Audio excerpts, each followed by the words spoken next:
Eu acredito que todo mundo, de maneira direta ou indireta, já ouviu dizer que todo visual merchandising, no caso de vitrina, deve contar uma história. Por mais complexa ou simples que ela seja, essa história, ela deve ser compreendida em segundos, aceita, entendida, compreendida em toda a sua amplitude. Re E aí o consumidor tem a sua ação de reagir positivamente ou negativamente a uma história contada. Essa história pode ser contada de diversas formas. Um bom exemplo que se dá é o Natal, né? É um exemplo muito fácil de se falar.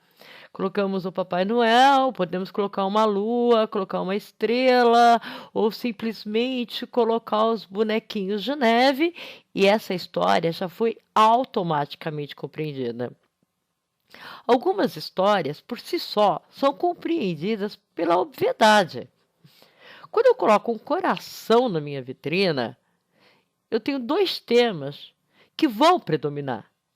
E isso independe do que eu penso, da minha classe social. Vai depender muito, sim, de repertório, que é um assunto que nós vamos falar depois. Mas o coração imediatamente remete Dia dos Namorados, Dia das Mães. Fora isso, o coração é para lojas que vai trabalhar com produto que de alguma forma vende lingerie, algum produto mais romântico, que conduz ao erotismo, algo semelhante. Toda e qualquer vitrina conta uma história. O Natal é óbvia. Datas promocionais, datas comemorativas, funcionais do calendário, que nós chamamos de datas efemérides e datas sazonais, como primavera, verão, outono, inverno, Dia das Mães, Dia dos Pais, Dia dos Namorados, via de regra, elas são contadas com muita facilidade e compreendidas também com muita facilidade. Isso depende muito da habilidade criativa, né?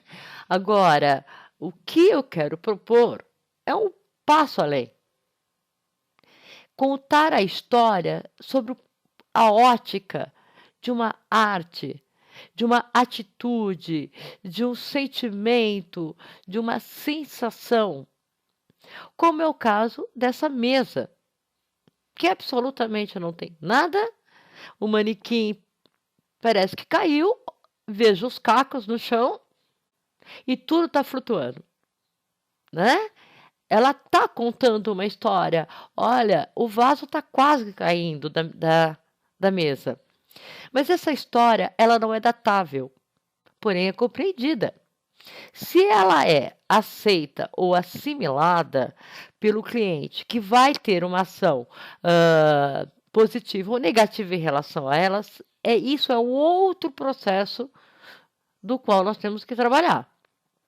Contar uma história não é exatamente A, B, C, D, ou contar a história da Chapeuzinho Vermelho. Contar a história é colocar cenas aonde está tudo claro, nada foi dito, tudo foi compreendido, né?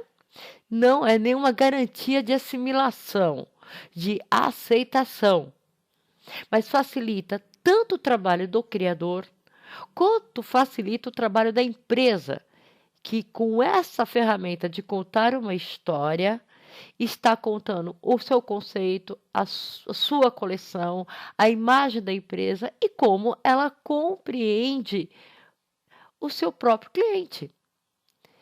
E a vitrina começa a ser divertida, ela começa a ser algo que tem um nexo no inconsciente coletivo ou no inconsciente seletivo. São duas coisas distintas, né? Que está de acordo com o repertório, como eu já disse. Porém, toda vitrina que conte uma história, ela tem uma tendência a ser muito mais vencedora, mais palatável a todos que a vejam. E se um dos objetivos é montar uma imagem, construir uma imagem, manter uma imagem ou renovar uma imagem, contar a história através dessa cortina de vidro que nós chamamos de vitrina, melhor ainda. Aos poucos vamos descobrindo como fazer isso. A proposta é sair um pouco dessa caixinha que nós estamos protetora das temáticas como verão, outono e inverno. Dia dos Pais, Dia das Mães, o coraçãozinho, né? O cupido. E ir para algo mais irreverente, aonde compreendemos a história contada. Veremos algumas fotos aonde existe história, tá? E que são histórias que partiram de cabeças de criativos e que empresas aportaram a ideia. Porque não adianta eu criar se a empresa não quiser. E aí temos dois lados. Temos a questão criativa e temos a questão produtiva. Mas pense qual história a sua empresa merece contar.